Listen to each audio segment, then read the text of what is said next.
And this is all about how energy works, because when you're manifesting, it's not just wishful thinking that's going to get you there. That doesn't work. I've manifested for years and it didn't work until I learned how to manifest and what it was all about.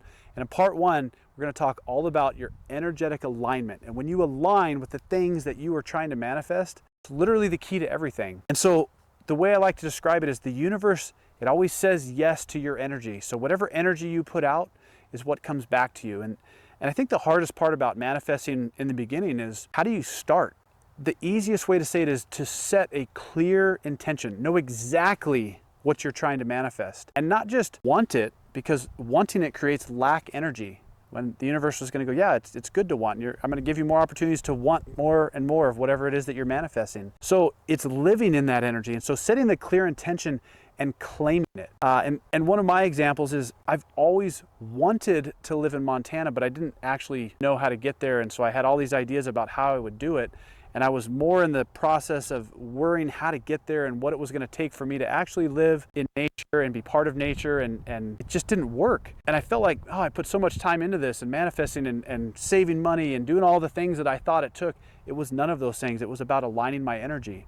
And once I figured out how to align my energy, my whole life changed. And so part one is all about setting a very clear intention. So I want you to think about it. I want you to write it down, but write it down in the present tense. Instead of saying, and we'll use the $1 million. I want $1 million. Don't write down, I want $1 million. Write down, it feels so good to have $1 million. It feels so good to have financial abundance. And then think about how it would feel, how it really feels. Not thinking about yourself in the future, because the future you doesn't exist.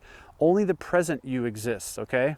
So the present you is just the present you on a different timeline at a different point, a point that you don't travel from here to there, because the universe takes care of that. So when you're in that scenario where you have $1 million, that is still you, just on a different timeline that the universe put that energy out there. And that's, I think, the part that just blows people's mind, because you think, oh, I've got to trick my mind into thinking that I have $1 million. It's not about thinking that you have $1 million. It's about living in the energy. And when you live in that energy, reality adjusts itself around you, and it creates that. So you don't have to have people think you have $1 million, or if they don't believe you have $1 million. It doesn't matter what anybody else thinks. It's all within. It's your energy. And that's the part that's the most exciting. So setting a clear intention, understanding that the universe always says yes to whatever energy you put out. So to that I say, act accordingly. And that's part one. Subscribe to this video, give me a like, share this with everybody, because as we get through, this is part one. By the time you get to part 6, you're going to have everything you always wanted and know exactly how to get there.